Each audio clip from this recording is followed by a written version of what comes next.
Non, non, non.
Il n'y a pas de son, vous dites sur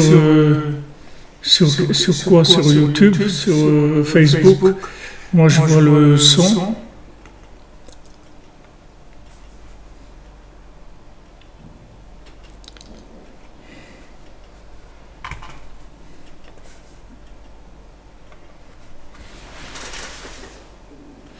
Ah, sur YouTube il y a le son, il n'y a pas l'image. Ok.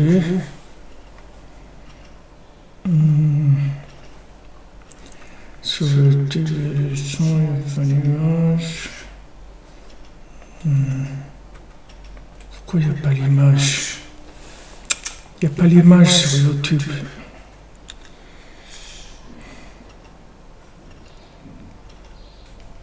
Il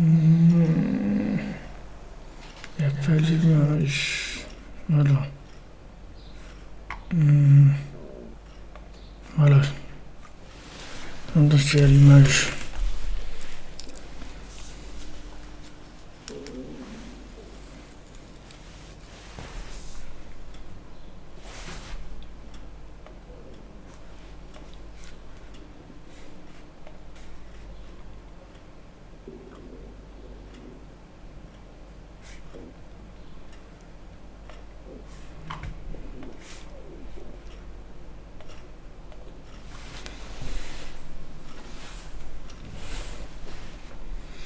C'est bon, vous avez... Ok, ça marche maintenant.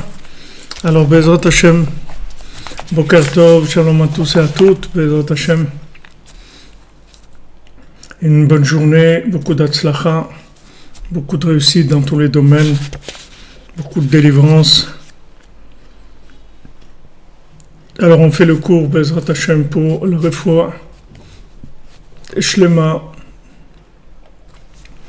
tous ceux qui ont besoin de refoua, de guérison, de réussite dans tous les domaines, Bezrat Hashem.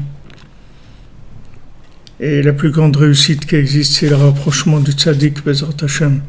Un refouach Shleim pour le Rav Besançon, Israël Yitzhak Ben Fortuné, David Ben Mesoda Cohen, Laura Alia Esther Chava, Batraya Daniel, Laurent Sultana Badrachel, Olivier Fénichel, Raphaël Ben Kamuna Malka, Daniel Ben Emily Darmon, Ruchama Bat Esther, Sandrine Bat Janine, Janine Bat Eglantine, Marion Myriam Bat Véronique, Zachary Shlomo Ben Shira, Dvora Kochava Bat Elisheva Bat Sheva, Dvora Bat Korina Yala, Léa Anna Bat Mesoda, Léa Bat Chana, Oreida Bat Rivka, Laura Bat Jacqueline, Yora Bat Lisa Esther, Shaili Bat Sarah, Fabien Ben Suzanne, Sophie Bat Nadine, Sacha Ben Sophie, Noah Bat Sophie, Yosef Ben Esther, Sarah Chaya Bat Esther, Ruchama Bat Esther, Elisha Ben Esther, Léa Bat Esther, Batsheva Bat Esther, Rosine Shoshana Bat Lian Rachel, Achmim Ben Ruth, Sipora Bat Chaya Kamra, Rekia Bat Rachma, Rebecca Daniel Bat Yvette Esther Rachel, Shirael Bat Rachel, Shalom Ben Moshe Ben Shabbat, Simon Gershon Bat Israël, Itamar Ben Hélène Dalia, Esther Bat Tata, Jonathan Yehuda Ben Bettina Simcha, Sylvie Léonie Bat Micheline Élise Estelle, Irène Bat Rachel, Simcha Janine Juliette Bat Jemoul Kochava, Aviv Ben Saala, Rachel Bat Anne-Marie, Yaakov Ben Abraham, Shimon Ben Brigitte, Zohar, Jonathan Yitzhak, David Ben Marlène Malka, Yosef Yitzhak Nachman Ben Emouna, Rachel Bat Sarah, Yaakov Ben Mikael, Lisa Emouna Badrina, Aurélie Chava Yuget Bat Mishin, Rachel Rose, Bruno Michael Ben Nelly Kamissa, Yohan Ben Mireille, Eshder Bat Fatma, Théo Ben Fatma, Eli Ben Isa. Et pour l'élévation de l'âme de Jonathan Chaim Chamouch Ben Gabriel, Myriam Bat Rachel Shish, Shlomo Ben Mesoda, Irène Bat Rachel, Francis Ben Carmel, Albert Avraham Chaviv Ben Marie, Waknin, Pesach Ben Herman, Noah Bat Esther Atlan, Shmuel Tibi, Shimon Ben Siti, Israël Ben Yosef Moshe Avraham, Rachmim Ben Fred, Jaïcha Bat Jemoul, Maurice Bétan, Ben Shaba Kemoun, David Ben Yitzhak, Yvette Bat Eugénie, Israël Gizolet, Myriam Janine Bat Rava, Serat Bat Sarah Doré, la Tzlacha pour André Messaoud, Rachmim Ben Bachla, Rachel Chaya Colette, Yoel Amouyal, Bat Rachel, Zivoug pour Michael Ben Yaakov, délivrance pour Rivka Bat Zari, Refoua pour David Ben Moshe, longue vie pour Arlette Bat Émilie Jamila, pour l'élévation de l'âme de Émilie Jamila Bat Fahri, Zivouk pour Yael Bat Nicole Kochava, Keren Bat Nicole Kochava, Yael Lisa Bat Léa, Yosef Ben Liliane Joaja, Refoua Shlema pour Liliane Joaja Bat Émilie Esther, Nachat pour Chantal Elisiael Bat Liliane Joaja. Attendez, il y avait quelqu'un qui a demandé aussi une refoua. Shalom Bayit pour Léa Badrina et Arik Ben Sultana. Et refoua Shlema pour Shmuel Mordechai Shalom Ben Ruth.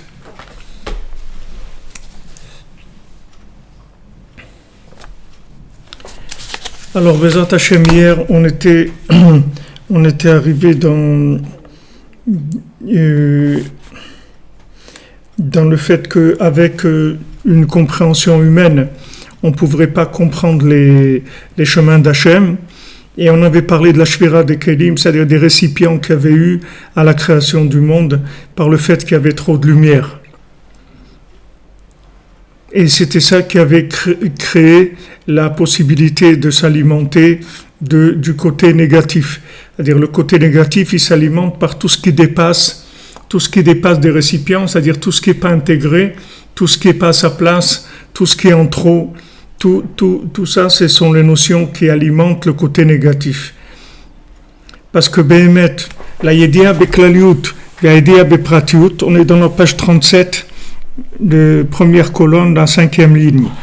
Parce que Behemet, la Yedia, c'est-à-dire la connaissance d'Hachem de façon générale et de façon particulière, qui est la Gdalat Hadat et le Tzimtzum à Kol Echad, c'est-à-dire le fait de faire grandir le Da'at et le Tzimtzum et la contraction, les deux sont une seule chose.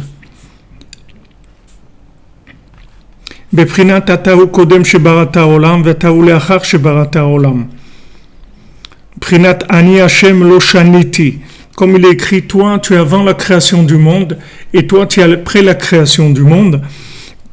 et Hachem il dit, moi je suis Dieu, j'ai pas changé. C'est-à-dire que maintenant, la manifestation d'Hachem à travers le lunaire, c'est-à-dire dans la matière, et l'existence d'Hachem dans son essence, c'est exactement la même chose. C'est-à-dire qu'il n'y a pas une différence entre Hachem dans ce monde et Hachem dans l'autre monde. C'est le même Dieu, il n'y a pas une différence. C'est-à-dire que c'est un point très important à savoir parce que l'idolâtrie, elle est basée sur ça, sur tout le fait qu'on croit dans les lois naturelles ou les forces naturelles ou les possibilités des lois naturelles de nous apporter la moindre délivrance par leur autonomie. Il n'y a rien sur Terre qui est autonome. C'est-à-dire que dans le monde, la présence d'Hachem, comme elle est aujourd'hui, elle a toujours été comme ça. Il n'y a pas de changement. Il n'y a pas un changement. C'est-à-dire, il n'y a pas le Hachem avant la création et l'Hachem après la création qui est différent. C'est le même. Il n'y a aucune différence. C'est-à-dire qu'on prenne Hachem dans son essence, ou qu'on prenne Hachem dans sa manifestation dans ce monde, c'est exactement le même. C'est comme si vous prenez quelque chose qui a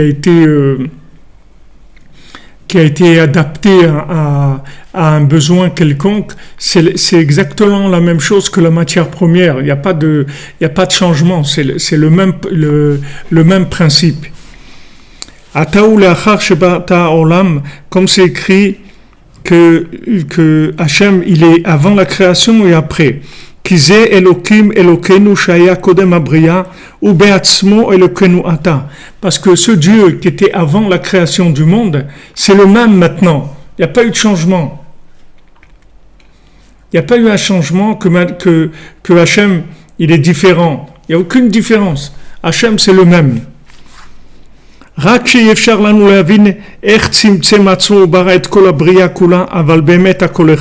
on ne peut pas comprendre comment l'infini s'est réduit à quelque chose de fini. C'est-à-dire comment Hachem il s'est réduit à tout ce qui est dans le monde, c'est-à-dire tout ce qu'il y a dans ce monde d'éléments de la nature. Comment Hachem s'est réduit à ça? Comment Hachem arrive à être présent dans la matière? Comment Hachem est présent dans mes pensées? Comment Hachem est présent dans mes actes? C'est très difficile à comprendre. C'est-à-dire, nous, on ne peut pas comprendre ça parce que c'est dans le monde dans lequel on est, on a une approche des choses qui sont finies avec notre esprit. C'est-à-dire, on comprend des éléments qui sont des éléments de logique. On peut comprendre quand la chose est logique. Mais quand la chose est infinie, on ne peut pas comprendre. On peut la vivre avec notre cœur, mais on ne peut pas la comprendre avec notre cerveau. Parce que Hachem, il a été, il est et il sera dans un seul principe. C'est-à-dire que le Hachem d'avant la création, le Hachem actuel et le Hachem qui va y avoir dans le futur, c'est le même. Il n'y a pas de différence.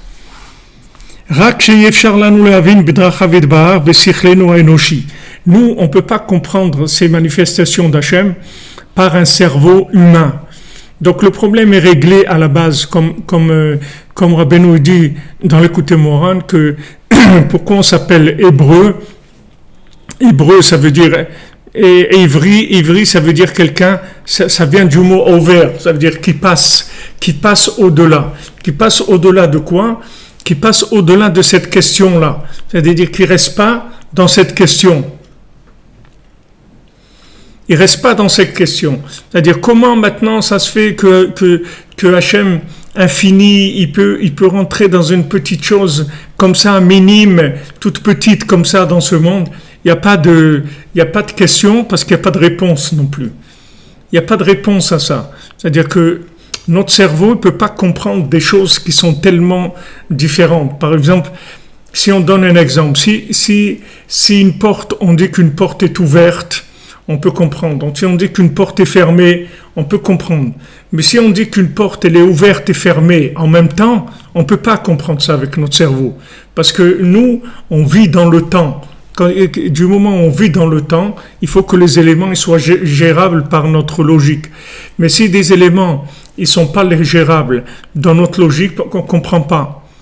Donc le Hachem d'avant et le Hachem de pendant et le Hachem de après, on ne peut pas comprendre sa manifestation dans la matière.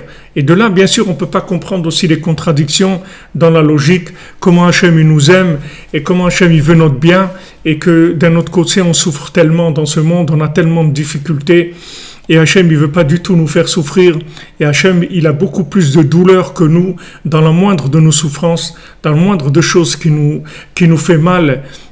Hachem il a plus mal que nous. Donc comment c'est possible que maintenant Hachem il nous aime? Comment il peut y avoir des choses contradictoires comme ça? Alors on peut essayer de donner des explications logiques et de dire ouais mais tu sais c'est comme un père des fois il fait souffrir ses enfants ou ses enfants ne le comprennent pas ou des choses comme ça. Mais tout ça, c'est des explications. Il vaut mieux pas rentrer là-dedans parce que après, ça donne des réponses qui sont très light. Et ces réponses light, elles risquent de créer des réponses encore beaucoup, des questions encore beaucoup plus grandes. Comme les gens ils demandent pourquoi il y a eu la Shoah, pourquoi il y a des massacres, voilà, pourquoi il y a quelqu'un qui rentre dans un supermarché et tue 20 personnes. Qu'est-ce qu'ils ont fait ces gens-là? Il a tué même sa sœur dans le supermarché. C'est-à-dire, pourquoi Hachem crée des fous comme ça? Pourquoi il y a des souffrances? Bon, ok, il a tué 20 personnes, ça c'est ce qu'on voit, ça nous fait un peu mal sur le moment. Mais ça, ces 20 personnes-là, c'est des centaines de gens qui vont être malheureux. C'est des orphelins, c'est des parents amputés de leurs enfants, c'est sans compter les blessés, les gens qui vont souffrir toute leur vie de ça. Des familles brisées, des gens qui vont tomber dans de la dépression, qui vont perdre le goût de la vie, qui vont perdre la foi, c'est des conséquences énormes. C'est pas juste 20 personnes qui sont mortes et que un petit moment après, bon, la vie a repris et c'est tout. C'est des souffrances terribles. Comment on peut comprendre ça? On n'a rien à comprendre. On peut pas comprendre. Si on commence à rentrer là-dedans, on va devenir fou. On va rien comprendre. On va rien comprendre. Alors, le maximum qui arrive, c'est que si les gens commencent à réfléchir, après ils tombent dans l'hérésie. Après ils tombent dans la consommation parce que ils n'arrivent pas à trouver de réponse. La meilleure réponse qu'il y a, c'est de savoir qu'il n'y a pas de réponse. C'est tout. Il n'y en a pas de réponse. Il n'y a pas de réponse. Tu peux pas comprendre le comportement de l'infini dans le fini. C'est impossible. C'est impossible. Comment l'infini se manifeste dans le fini, tu ne pourras jamais comprendre. Tu vas comprendre après, Bezat Hashem, après 120 ans, tu vas avoir accès à l'infini et tu comprendras ces choses-là. Maintenant, tu ne peux pas comprendre. Et on souffre, et la souffrance, elle est véritable, et les malheurs, ils sont véritables, et les gens, ils sont dans la douleur, dans la souffrance. Ça, c'est notre côté à nous. Et c'est pour ça qu'on demande à Hachem, s'il te plaît, quel Shaddai, iten lachem rachamim, que Hachem, il nous donne la miséricorde entre nos mains. C'est-à-dire, nous, on veut une vie miséricordieuse, mais comme nous, on le comprend. Pas comme lui le comprend. Parce que des fois, Hachem, il peut donner de la souffrance, et c'est de la miséricorde. Nous, on veut de la miséricorde véritable, pas de la souffrance. La miséricorde comme nous, on appelle la miséricorde. Du bien-être, de la douceur, du bonheur, c'est ce qu'on veut. C'est-à-dire, on demande à Hachem que Hachem il nous donne la miséricorde entre nos mains. C'est ce que Yaakov il a dit à ses enfants, la bénédiction qu'il a dit, quel Shaddai yiten lachem rachamim, quel Shaddai que Dieu vous donne à vous la miséricorde, comme vous la comprenez, pas comme lui la comprend, parce que comme lui la comprend, alors ça peut être Hazve Shalom chez nous de la souffrance et chez lui c'est de la miséricorde. רק שאפשר לנו להבין דרכיו יתברך בשכלנו, וכן הגדלת הדעת והצמצום לכל אחד. במקום שאין אנו מבינים, אנו צריכים לצמצם שכלנו, אנו חזקים באמונתנו, כי לא היינו רובים מבינים לדבר היטב בעיני שכלנו. C'est-à-dire que maintenant, quand on va contracter notre compréhension, qu'on va dire bon, jusque là, je vais pas plus loin, ça veut dire que je vais pas plus loin dans ma compréhension parce que je peux pas comprendre, c'est tout. Je sais pas pourquoi. C'est-à-dire, je comprends pas. j'ai mal, ou le contraire aussi, où je suis heureux, j'ai gagné beaucoup, ou j'ai quelqu'un qui m'aime beaucoup, ou j'ai des enfants magnifiques, j'ai un conjoint extraordinaire, tout ça. Je sais pas pourquoi non plus. Et l'autre, il a pas. Et l'autre, il souffre, il a pas de parnassa, et l'autre, il est pauvre, il a besoin tout le temps de demander, et moi, j'ai pas besoin de ça. Ça aussi, je comprends pas. C'est pas que le côté négatif, le côté aussi de la réussite, il se comprend pas. כמו שכתב אדוננו מורנו ורבנו זיכרונו לברכה על מאמר הזוהר תמירתה והתגליה עין שם בסימן ס"ב אות ה'. Donc le Rabbeinu il a parlé ça de parler de ça dans la Torah 65 où il parle de Tmirta Ve'Galia comment Hachem il est en même temps caché et en même temps il se révèle. Hachem il se révèle dans ce monde, c'est-à-dire tout dans ce monde n'est que intervention divine et présence divine. Et en même temps il est caché. En même temps il est caché et en même temps il est révélé. Il est révélé dans une mesure qui nous permet à nous de nous maintenir dans le monde matériel et qui nous permet d'avoir une approche d'Hachem, mais dans nos récipients à nous. Et d'un autre côté, il est complètement caché, c'est-à-dire que on connaît rien de lui, ce qu'on connaît d'Hachem, c'est quelque chose d'infime par rapport à ce que Hachem il est, Behemet. ורצה השם יתברך שיתנהג כל העולם בדרך זה. Hachem, il a voulu que tout le monde soit dans ce statut-là, c'est-à-dire qu'il ait ce mode de fonctionnement. Valken bara shnei hameorot shavim. C'est pour ça qu'au départ, Hachem, il a créé les deux luminaires égaux, le soleil et la lune, avec la même intensité. Aval hayareach kitrega mir'ata. Mais la lune a accusé dans sa crainte, c'est-à-dire elle avait peur. Elle a dit deux rois ne peuvent pas utiliser la même couronne. Elle avait peur du mauvais œil. Elle avait peur du fait que maintenant le mauvais œil il va venir attaquer la compréhension, c'est-à-dire que c'est beau de révéler de la compréhension, c'est beau, c'est magnifique parce que ça permet d'avancer et tout, mais si maintenant il y a une révélation de la compréhension et que cette compréhension-là elle va être attaquée par des questions sur lesquelles je ne vais pas avoir de réponse, alors qu'est-ce que j'ai gagné ? Que j'ai eu des révélations. Si elles entraînent des questions auxquelles je peux pas répondre, à quoi ça va me servir? Il y a une Torah où Rabbeinu il parle dans les côtés Moharan du fait que des fois Hachem il fait disparaître des livres pour pas qu'il y ait la contrepartie. Rabbeinu dit que tous les tzadikim ils ont écrit des livres. Avraham Avinu il a écrit des centaines de livres. Yitzhak, il a écrit des livres. Yaakov, Yosef, ils ont écrit tous des livres. Vous croyez qu'ils n'ont pas écrit? Où sont les livres de nos ancêtres? On a commencé à voir les premiers livres, je ne sais pas à partir de qui, qu'on a commencé à voir des livres.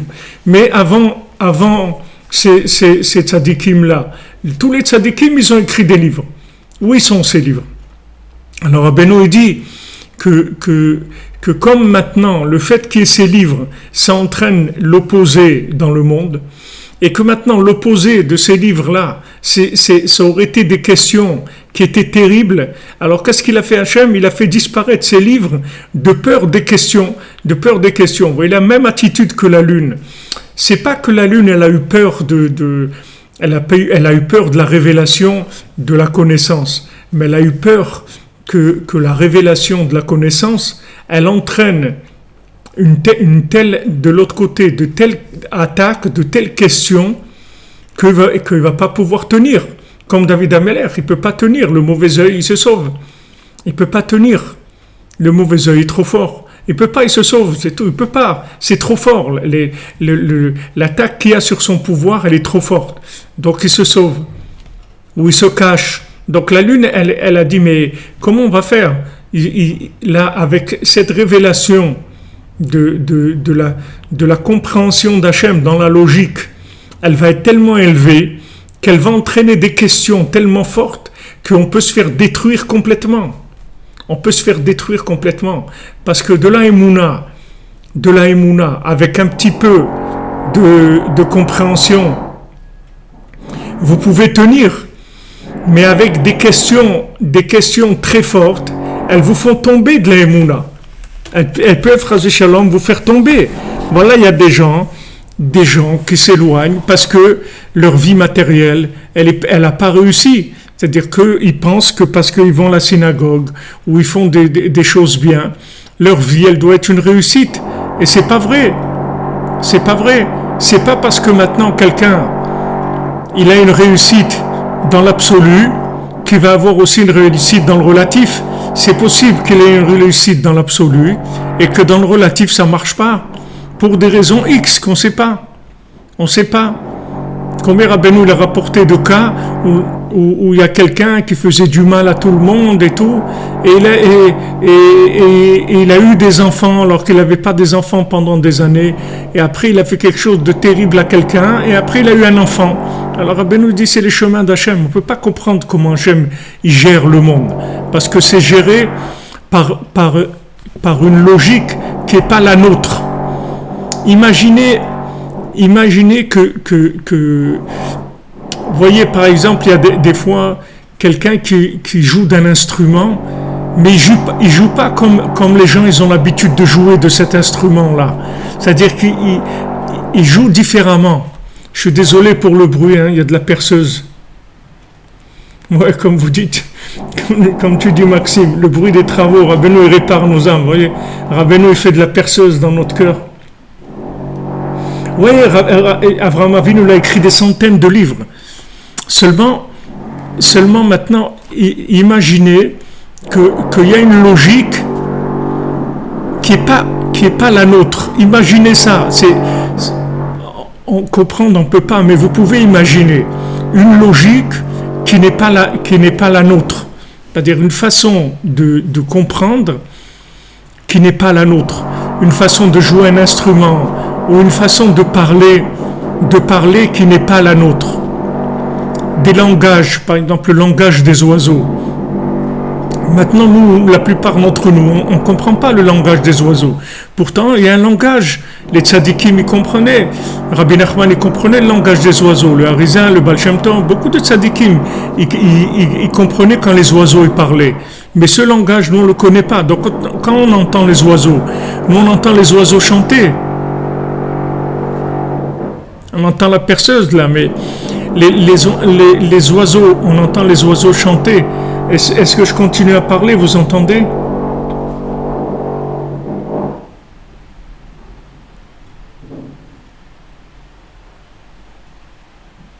Oui, vous entendez?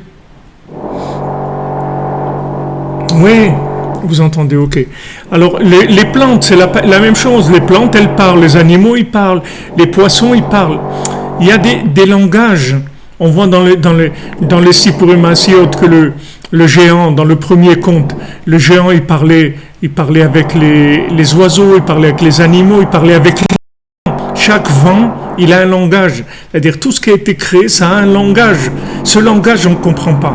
Alors, imaginez-vous une logique que vous ne comprenez pas. Donc, d'après cette logique-là, si cette logique-là, elle se révèle dans le monde, il va y avoir de telles attaques par rapport à cette logique que ça ne va pas tenir. D'ailleurs, c'est pour ça que Mashiach ne vient pas.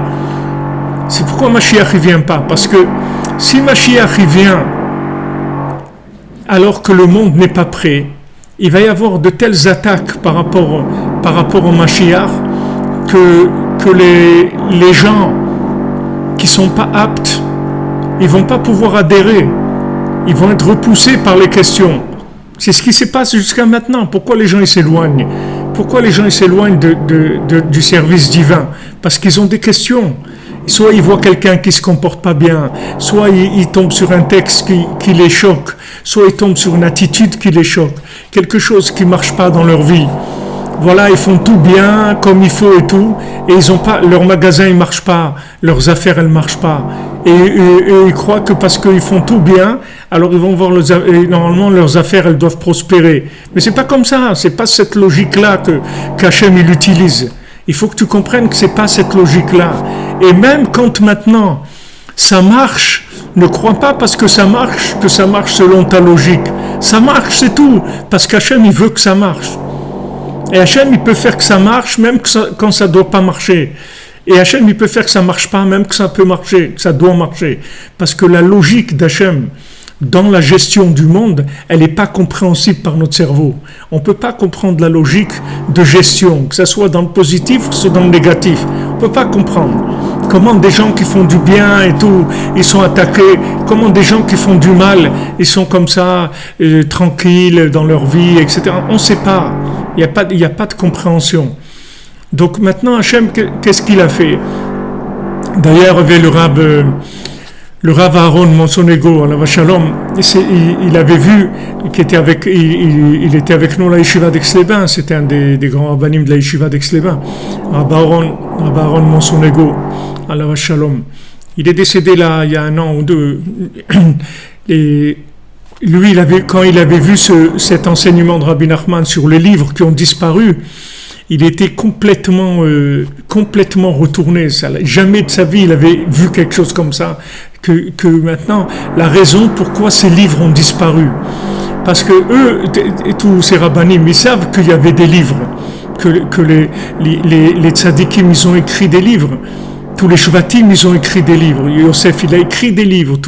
Vous croyez que tous ces gens-là, ils n'ont pas écrit? Vous savez qu'ils n'avaient pas de quoi écrire, c'est-à-dire ils ne savaient pas de quoi dire. Ils avaient de quoi écrire. Ils avaient des livres extraordinaires qu'ils ont écrits. Seulement, ça allait entraîner de telles questions qu'Hachem lui-même, il les a fait disparaître.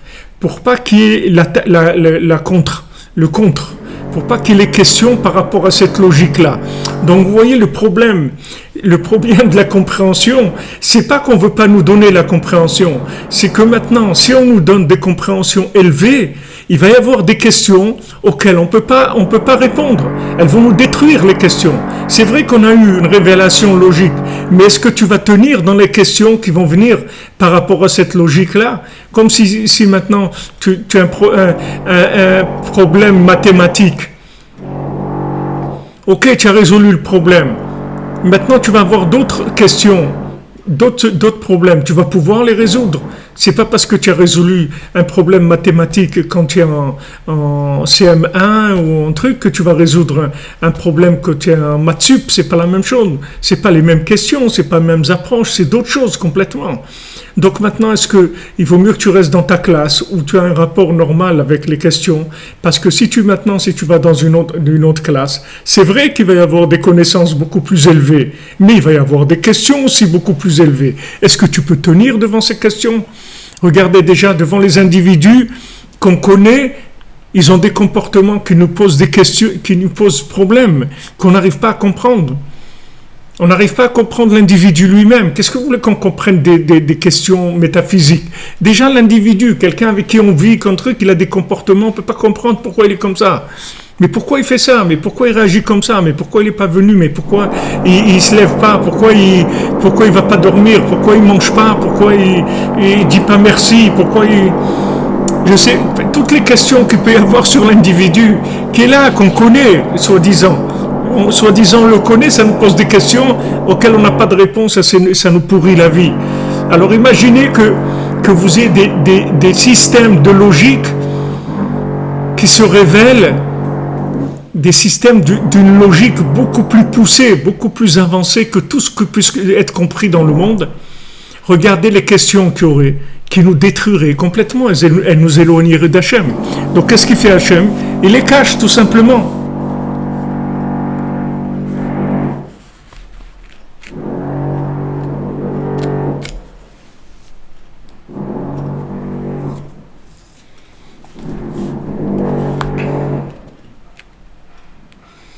Oui, c'est ça, la mémoire elle est renouvelée chaque jour.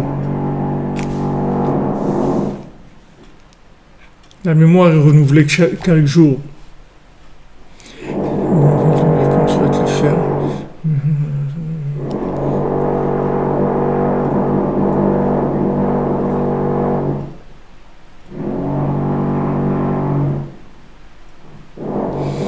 s'il y a quelque chose que vous pouvez faire, que vous pouvez faire, qui est émettre les mythos, vous pouvez le faire. Alors, vous priez, c'est tout. Parce que émettre la mytho, ça demande toujours un don de soi, ça demande un dépassement. Alors quand vous faites du dépassement, il faut prier avant. Parce que vous ne pouvez pas savoir le dépassement, on ne peut pas savoir. Des fois on fait un dépassement et les conséquences du dépassement, on ne peut pas les assumer. Ça aussi c'est lié avec ce qu'on est en train de dire ici.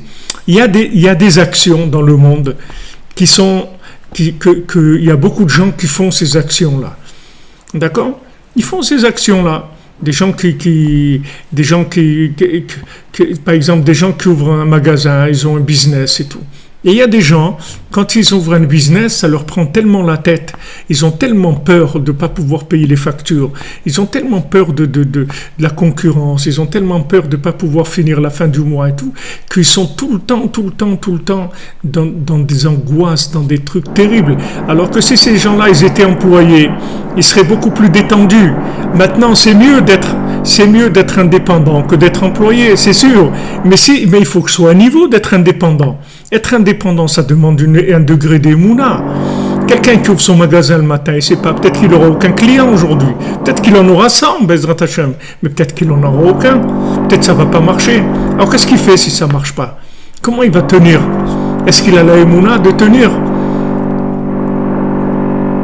C'est pas évident. C'est-à-dire que maintenant, par rapport à là où je suis, il y a aussi des situations comme ça, c'est-à-dire dans lesquelles je ne peux pas tenir. Il y a des situations dans lesquelles je ne peux pas tenir, c'est trop difficile. Il y a des gens qui se lancent dans la tchouva de émettre les mythos, et maintenant ils ont toute leur famille contre eux, ils ont tous les amis qui ados, etc. Ils peuvent tenir ça. Tu es capable de tenir isolé et attaqué de partout.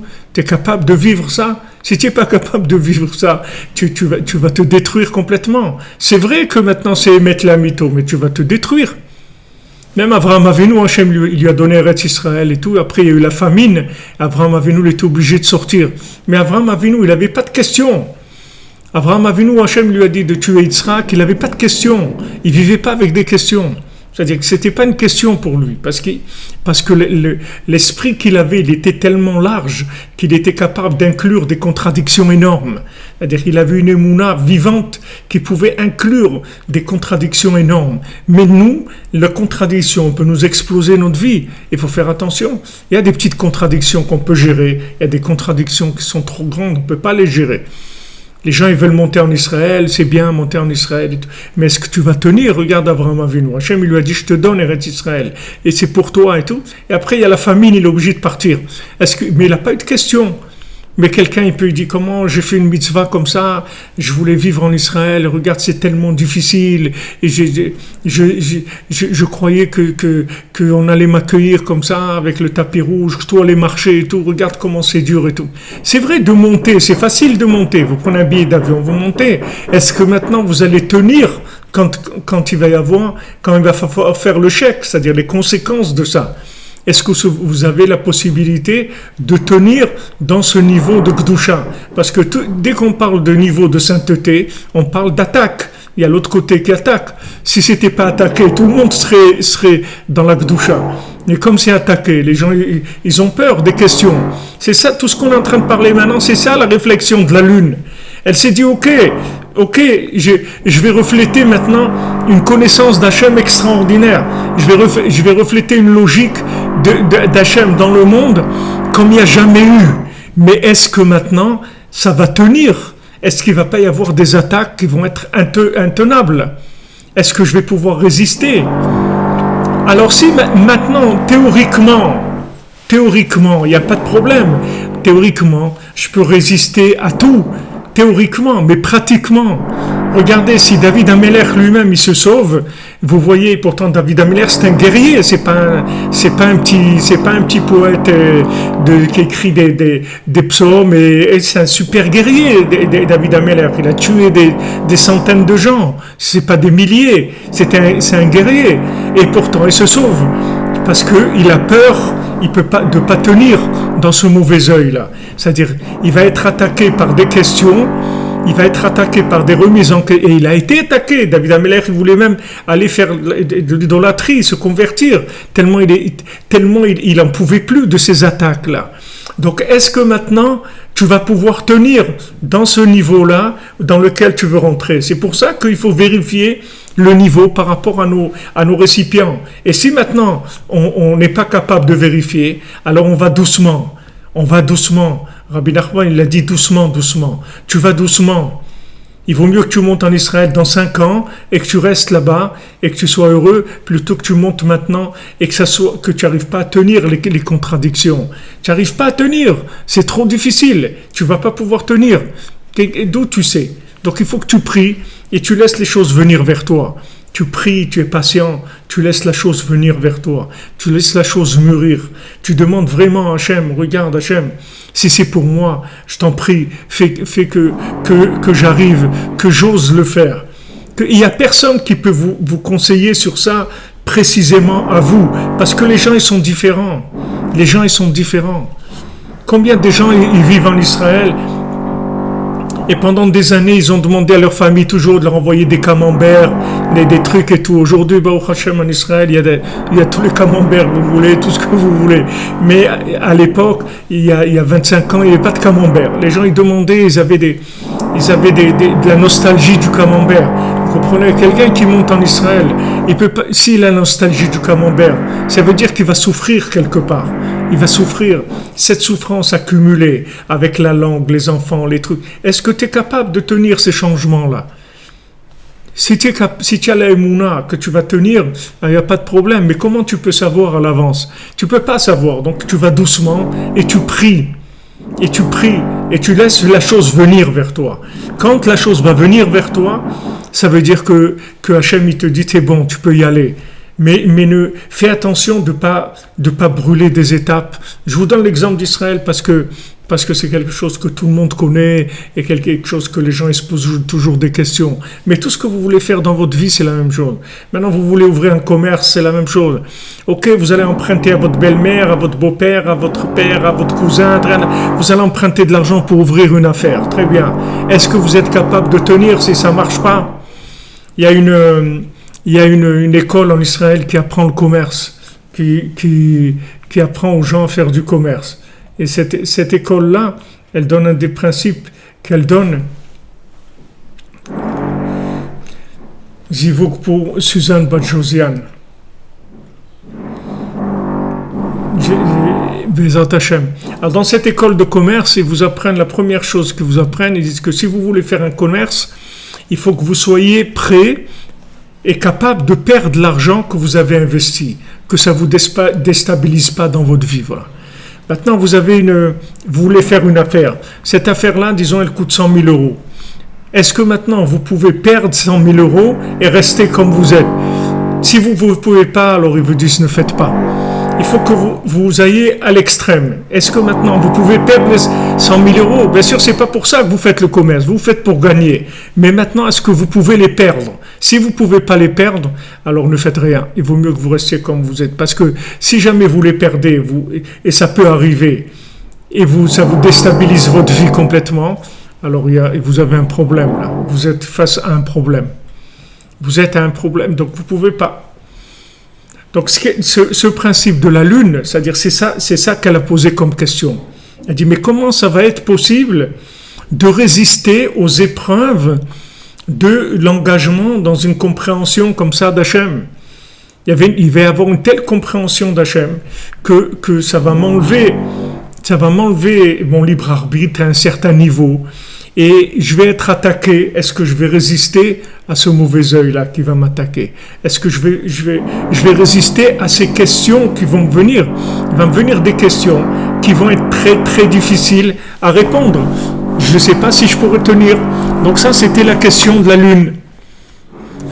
Donc quand Hachem lui a dit ça, quand elle a dit ça, Hachem lui a dit, alors, puisque tu as compris ça, alors tu vas te réduire. Tu vas te réduire. Parce que si tu as compris ça, ça veut dire que tu as compris quel était mon souci dans la création du monde. C'est-à-dire la réduction de la lumière de la nuit, de la lune, c'est encore une nouvelle contraction de la lumière d'Hachem.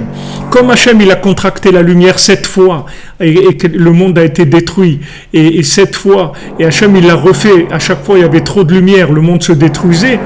Maintenant le monde s'est pas détruit, mais la lune elle a été réduite. Ça aussi c'est une forme de destruction, mais c'est pas de la destruction mamache, c'est juste que ça se cache plus. Ça se cache plus. Mais pour les gens qui sont engagés, les tzadikim qui sont engagés, ils ont une autre sensation complètement de la matière. C'est-à-dire ils voient d'autres choses complètement. Ils voient d'un bout du monde à l'autre, ils voient les âmes, ils voient des choses que nous on ne voit pas. Eux, ils voient des choses extraordinaires.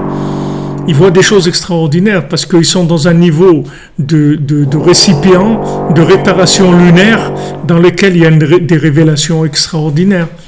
Nous, on n'est pas à ce niveau-là. Mais Zrat Hashem, tout le monde arrive à ça. Mais les tzadikim, eux, c'est pas un problème pour eux. Ils voient des choses extraordinaires. Ils voient la fin des choses, ils voient comment ça va se passer. Rabbi Nachman, il savait quand est-ce que Mashiach il allait venir, il savait tout ce qui allait se passer avant que Mashiach vienne, etc. C'était clair pour lui. Nous, il n'a pas voulu laisser, il a laissé à quelques élèves, et après c'est quelque chose qui a été caché parce qu'il n'y a personne qui peut... Voilà, les gens ils veulent savoir quand est-ce que le Mashiach va venir, quelle date il va venir. Et si maintenant la date qu'on te dit il ne vient pas, qu'est-ce que tu vas lâcher tout? Tu vas tout lâcher, comme il y a des gens, quand on leur a dit une date et qu'ils ils ont tenu pour cette date-là, la date elle est venue, il n'est pas venu, qu'est-ce qu'ils ont fait? Ils ont envoyé tout balader. C'est ça ce que tu veux. Donc tu vois qu'il y a des révélations que tu ne vas pas pouvoir tenir. Eh bien, mettre cette date-là, elle était vraie quand on te l'a dit, mais elle a changé depuis. Cette date, elle a changé. Est-ce que c'est pire, elle a changé? Non, peut-être parce que c'est mieux. Parce que maintenant, il y a des gens qui peuvent se rapprocher d'Hachem, que si Mashiach il était venu il y a 10 ans, alors ces gens-là, ils ne seraient pas rapprochés. Maintenant, Baruch Hashem, ils se sont rapprochés. Comme il disait Rav Shmuel Shapira, il disait Rabbeinu, il a dit, mais si Mashiach on amène tout de suite, alors comment on va faire pour tous ces gens-là qui doivent faire tchouva? Alors Rav Shmuel Shapira, quand il était sous à Purim, il dit ça. Et Rabbi Nachman, il a vu qu'il allait avoir Shmuel, et Shmuel Shapira.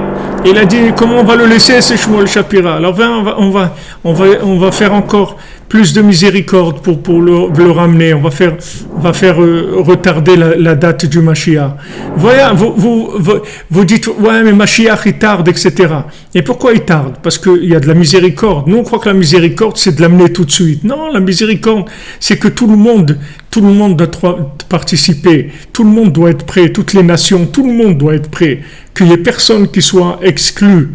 Donc ça, c'est de la miséricorde, le fait qu'il ne vient pas. C'est pas de la rigueur. Et nous, comme on le voit, on aimerait être libérés et que les choses se passent bien. Mais malheureusement, ça va pas d'après notre logique à nous. C'est qu'il y a une logique qui est au-dessus de la nôtre. Donc la lune, c'est ça qu'elle avait peur. Parce qu'elle dit toute révélation, toute compréhension logique entraîne le contre-coup. Est-ce que tu peux tenir le contre-coup? C'est tout. Est-ce que tu peux tenir le contre-coup? Comme il y a des pays qui sont très chers, par exemple. Il y a des pays où la vie est moins chère, des pays où la vie est très chère. Tu vas aller vivre là-bas. Est-ce que tu peux tenir là-bas? Est-ce que maintenant, voilà, tu vas avoir un salaire comme ça? Est-ce que tu vas arriver à tenir dans un niveau de vie comme ça? Est-ce que maintenant, pour vivre là-bas, peut-être que tu seras obligé de réduire ton niveau de vie? Est-ce que tu peux réduire ton niveau de vie? Est-ce que tu peux vivre dans un appartement plus petit? Ouais, il n'y a pas de problème, moi je suis prêt à tout. Ok, avec la bouche tu peux raconter beaucoup de choses, mais tu vas voir que quand tu vis la chose, c'est là où tu vas te rendre compte qui tu es. Donc si tu te trompes sur ta place, si tu te roules, comment tu veux avancer dans des choses qui sont très élevées? Tu veux faire des petits pas, c'est tout. Fais des petits pas. Rabbi Nachman dit doucement. Va doucement, fais des petits pas. Parce qu'un petit pas, quand tu l'as fait, tu as le temps de voir ce qui se passe. Mais un grand pas, quand tu fais un grand pas, tu ne peux plus revenir en arrière. C'est très difficile de revenir en arrière. Quand tu fais un saut à la perche, c'est très difficile de revenir en arrière. Quand tu fais un pas, 20 cm, 50 cm, c'est bon, il y a un problème, je reviens en arrière, il ne s'est rien passé. Mais si je fais un grand pas, un chamboulement total, est-ce que maintenant j'ai la capacité de me replier? Est-ce que maintenant, peut-être, je peux être dans une situation où je peux plus revenir en arrière? Qu'est-ce qui va se passer? Ni je supporte ma vie comme elle est, ni je peux revenir en arrière. Qu'est-ce que je fais alors? Qu'est-ce que je fais? Il y a des gens, voilà, ils mettent un grand chapeau, et des grandes paillotes, et des habits noirs, et des trucs, voilà, et des trucs. Est-ce que tu vas tenir avec ça? Est-ce que tu vas tenir une vie entière? Tu vas être heureux de porter ce vêtement-là? Est-ce qu'à un moment, ça ne va pas te déranger? Alors que si maintenant tu restes là où tu es, tu avances doucement, doucement, tu commences par mettre un habit long le Shabbat, tu commences doucement, doucement, tu vas doucement. Tu vas voir ta réaction, tu vas voir comment tu intègres ça. Une fois que c'est intégré, alors tu peux rajouter, tu risques pas de te casser. Mais si maintenant tu avances trop, tu peux te casser. Et quelqu'un de cassé, c'est quelqu'un de cassé, ça n'a rien à voir avec quelqu'un qui est entier. Tout ça pourquoi? Parce qu'il voulait plus, comme on dit, que le mieux c'est l'ennemi du bien. Maintenant c'est bien, pourquoi tu veux mieux? Est-ce que c'est bien maintenant? Ouais, mais je veux plus. Ok, tu veux plus, tu peux demander. Tu peux demander, c'est ouvert. La porte est ouverte à toutes les demandes. Toutes les prières sont exaucées. Toutes les prières. Toute prière elle est exaucée. Demande, demande et attends de voir les signes d'ouverture. Et à ce moment-là, tu y vas. Et tu es tranquille. Parce que du moment où il y a des signes, alors tu es sécurisé, qu'on te dit, voilà, le moment est venu, tu peux y aller, tu peux faire ça. Pour tout dans la vie, c'est comme ça. Pour tout. Et on ne peut pas regarder les autres, parce que chacun est différent.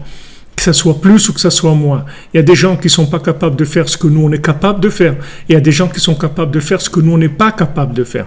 Donc, il faut bien se connaître et il faut aller selon ce que... Et maintenant, si on ne se connaît pas, si dans le doute, on s'abstient, on prie.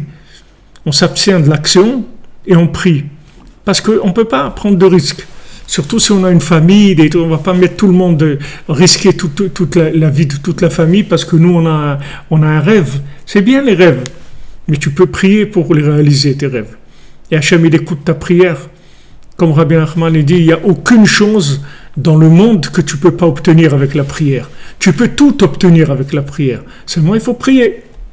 Il faut prier. Il faut demander. Voilà, même là, ce que vous dites dans la tsniout, dans tout. Dans tout, c'est comme ça.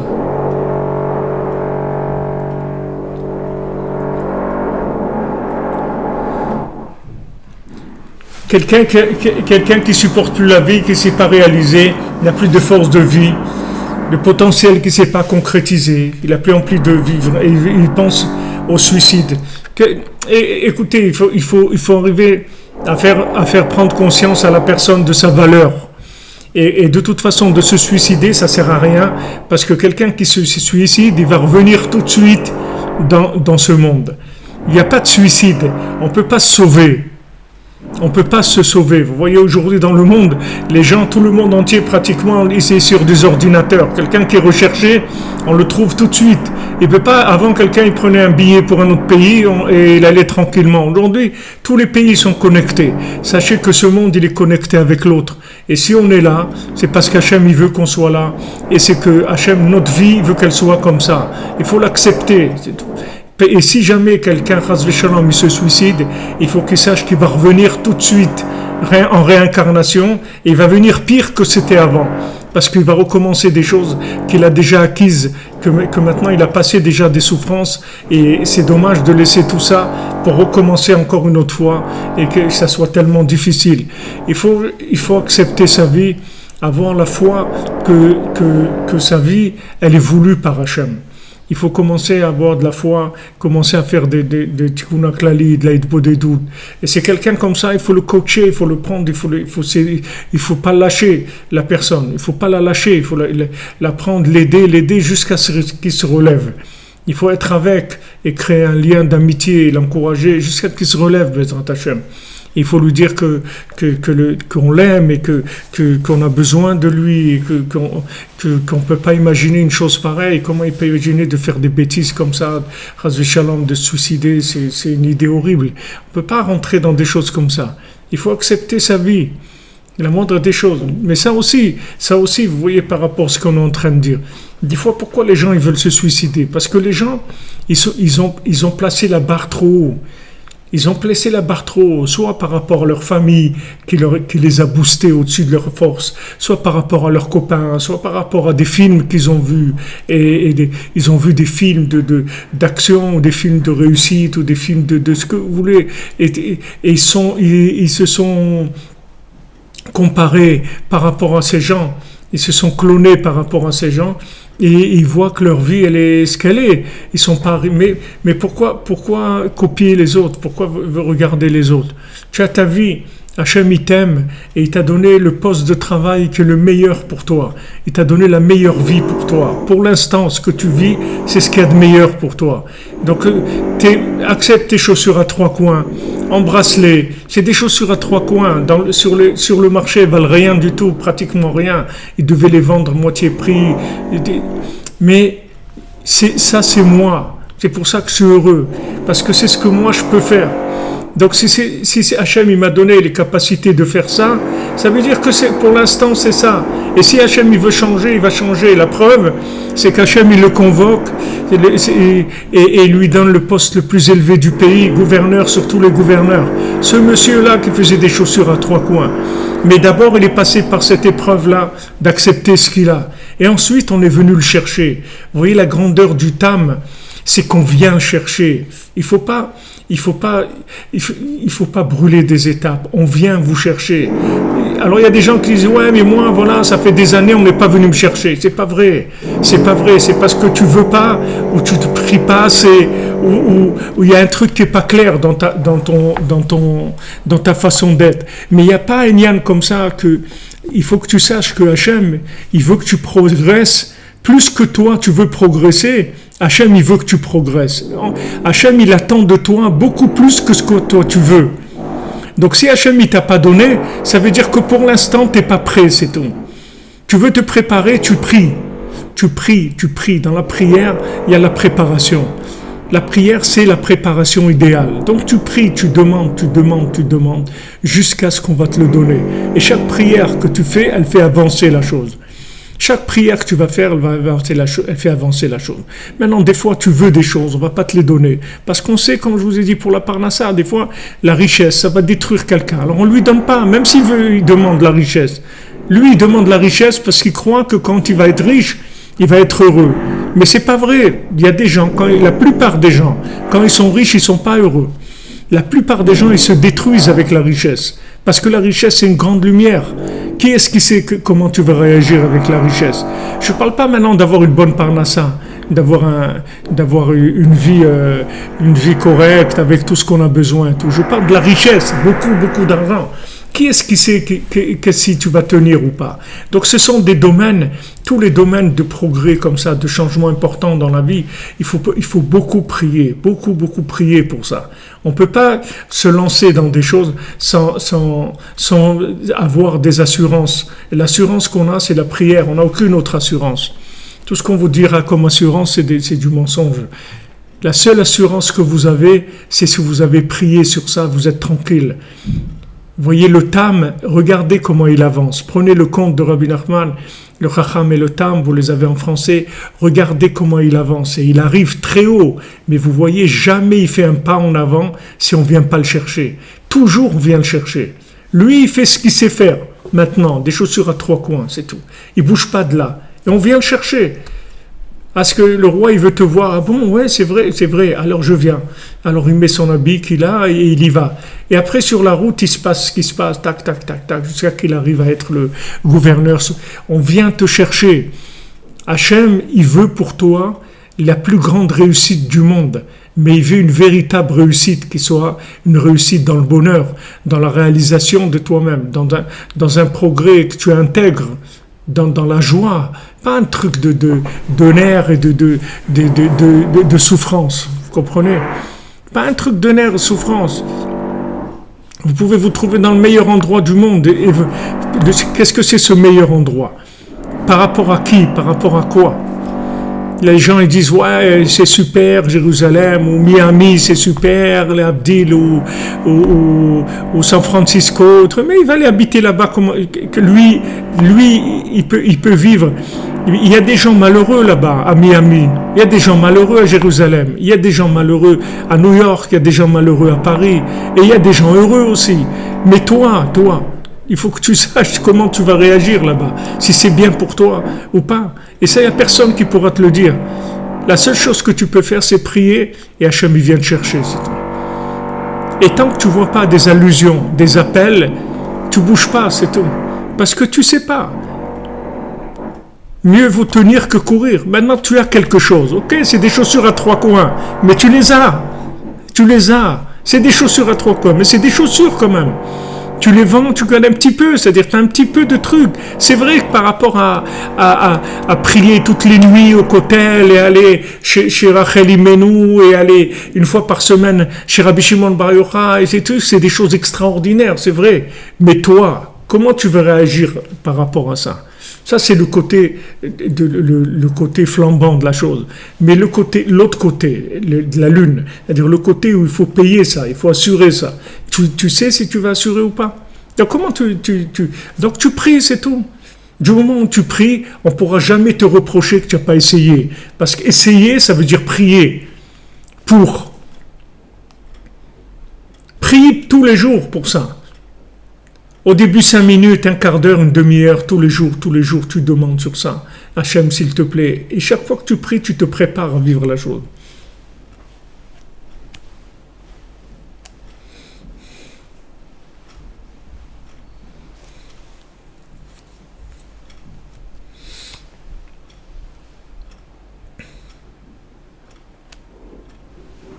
Non, le livre des guérisons de Cheskel Ameler, oui, il a été caché.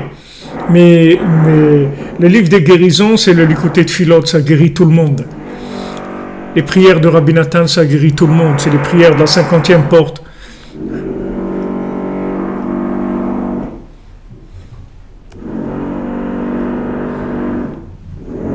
Exactement. Les gens, ils n'attendent pas d'être riches pour être généreux. Ils sont déjà généreux comme ils sont aujourd'hui. Ils n'attendent pas d'être riches pour être généreux. C'est tout. Vous voulez quelque chose? Allez-y. Quand on vous dit Yallah, la prière, on y va. C'est tout. Vous avez l'écouté de Philote, oui. Il y a l'écouté de Philote en français, il y a l'écouté de Philote en anglais, et bien sûr en hébreu. Voilà, Rabbi Nathan, il dit celui qui fait du l'écouté de Philote, je lui garantis qu'il va au paradis. Alors si maintenant il vous garantit le paradis avec l'écouté de Philote, c'est sûr qu'il vous garantit le paradis sur terre. Il est plus facile le paradis sur terre que l'autre. Donc c'est sûr que sur terre aussi votre vie elle va être une réussite. Rabbi Nachman dit celui qui vient au Man, je le fais sortir de l'enfer. Et Rabbi Nathan il dit avec l'écouté de Philote, il rentre dans le paradis. Donc il faut y aller, c'est tout.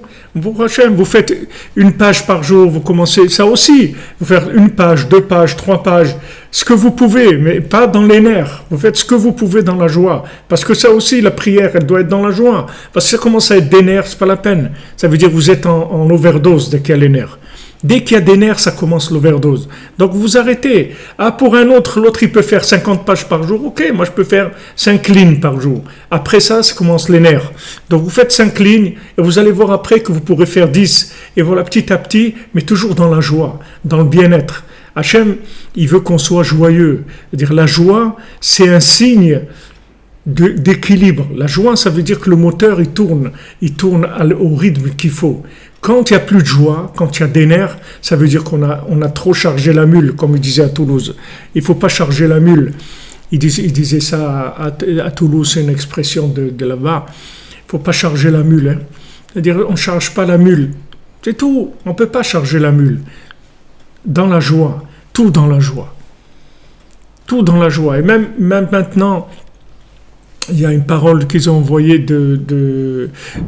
pas du Magui, du Mezriz, du Maor Vashemesh, c'était un talmid du Baal Shem Tov, c'est un pérouche sur la Torah, il explique sur le Chumash, Maor Vashemesh. Alors il dit, Meshenichnas Av, Memaatim Besimcha. quand il rentre le mois de Av, on diminue la souffrance, on diminue la douleur, on diminue le manque du Beth Amikdash. Comment? Avec de la joie. Avec de la joie, on diminue la douleur pendant le mois de Av. C'est-à-dire le fait qu'on est joyeux pendant le mois de Av, que Hachem, il nous a donné le temple une fois, 2 fois, et que Bezant Hachem, il va nous le reconstruire. Et surtout, si on a le mérite de se lever à Chatzot, de faire Itbo des doutes, de faire le Tchukuna Klali, de venir à Ouman, merci mon Dieu que tu nous as donné la possibilité de réparer. Merci mon Dieu. De ça, on a de la joie, et cette joie, elle adoucit la douleur et la souffrance. Donc, il explique complètement à l'envers, et mon épouse, elle a dit une explication extraordinaire. Elle dit, c'est écrit, mais Ma'atim Besimcha. Si on voulait nous dire on diminue la joie, on aurait dit Ma'atim Hasimcha. Mais s'il y a marqué on diminue dans la joie, ça veut dire on diminue quelque chose dans la joie. C'est-à-dire la joie va servir à diminuer quoi? La souffrance, la douleur. Donc la joie, si vous voulez, c'est le signe que je suis à ma place. Quand je suis à ma place, il y a connexion entre le haut et le bas, il y a de la joie. Le cœur, il est en équilibre avec l'esprit, je suis bien dans ma peau. Maintenant, je suis bien dans ma peau et que j'habite à Castelnaudary, eh bien, c'est très bien, qu'est-ce qu'il y a? Ou j'habite à Vic en Bigorre, qu'est-ce qu'il y a? C'est très bien, j'ai pas de problème. Quel est le problème? Pourquoi Hachem, il n'est pas à Vic en Bigorre? Hachem, il est partout. Moi, c'est ma place pour l'instant. Ok, c'est pas que j'ai pas envie, j'ai des envies. J'ai envie d'aller à Jérusalem. D'ailleurs, quand je peux, alors la personne, elle vient, elle passe un mois à Jérusalem, elle revient, elle se recharge et tout. Elle vient un moment et tout, mais on peut pas comparer le tourisme et de vivre, c'est pas la même chose. C'est pas la même chose. Quelqu'un, il peut étudier, il a un mois dans l'année de vacances, il décide d'étudier le mois de vacances, de passer une étude de la Torah intensive. Très très bien, mais toute l'année, tu peux pas. Tu as une famille, tu as des trucs. Est-ce que tu vas tenir là-dedans? Tu peux pas. Chaque chose, tu peux l'obtenir, mais rien qu'avec la prière, c'est tout. Tu demandes à Hachem. On pourra jamais te reprocher pourquoi tu n'as pas avancé si tu as prié. Jamais on te reprochera. On peut te reprocher que tu n'as pas prié, c'est tout. Pourquoi tu n'as pas demandé, c'est tout. Mais jamais on pourra te reprocher que tu n'as pas eu quelque chose si tu as prié. Parce que toi, Béhémet, tu ne peux faire que prier. Ou prier ou voler, comme tu veux. Tu peux voler aussi de la spiritualité. Donc tu pries pour pas être, même comme tu vas faire, que tu ne sois pas considéré comme un voleur. Parce que tu as prié. Hachem, il dit, si tu manges sans faire une bénédiction, tu t'appelles un voleur. Même si tu as acheté ton manger. Parce que la bénédiction, c'est l'accès à l'âme qu'il y a dans la nourriture. Si tu ne fais pas la bénédiction, tu as pris le corps de la nourriture, tu n'as pas pris l'âme. Donc tu t'appelles un voleur. Qu'est-ce qui a pris le corps sans âme? Ça, c'est la même chose. Tu veux te lancer dans un projet. Tu n'es pas au niveau. Tu vas prendre que le corps du projet. Et le corps, il va faire mal. Parce que tu n'as que le corps, tu n'as pas l'âme.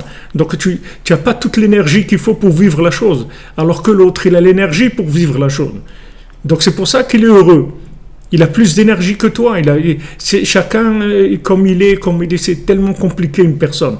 Mais quand je fais la prière, quand je priais, je suis couvert. Je suis tranquille. Moi, j'ai prié, c'est tout. Qu'est-ce que tu veux que je fasse de plus? Je ne peux rien faire de plus. Moi, je prie et Hachem, il donne. Et la réalisation, c'est Hachem qui l'a fait. Donc ça, si vous voulez, c'était le problème de la Lune. Elle avait peur de ces écarts-là énormes qu'elle allait avoir entre la compréhension et les attaques qui allaient être liées à cette compréhension.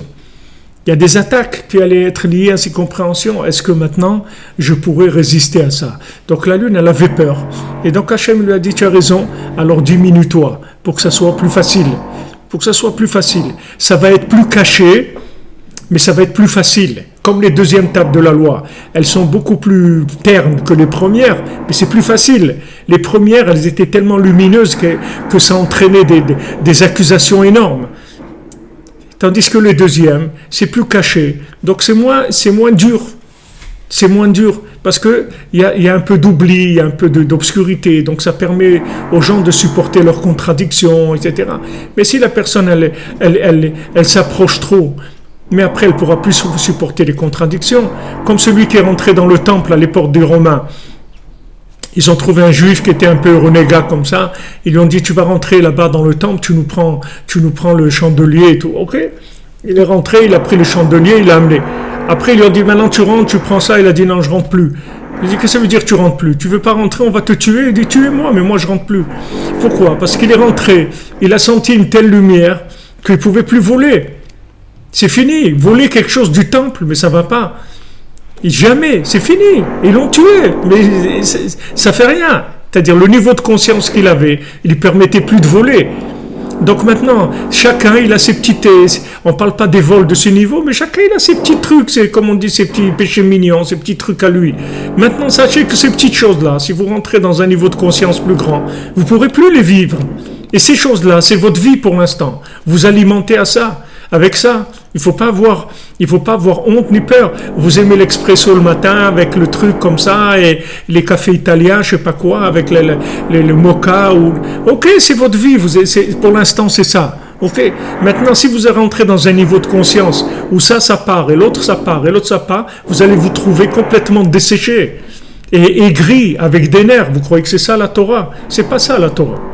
La Torah, c'est que le pas que vous le faites dans l'équilibre et dans la joie. Non seulement la vôtre, mais la joie de toute la famille, avec votre conjoint, vos enfants, votre travail, votre prière, votre étude. Tout ça, c'est une seule chose. Tout ça, c'est des éléments qui tournent ensemble, qui sont attachés les uns aux autres. Quand vous voyez les sphirotes, elles sont toutes incluses les unes dans les autres. Il n'y a aucune sphira qui est comme ça toute seule, en l'air. Non, elle est liée. Quand une, elle bouge, toutes elles ont une conséquence des sphirotes.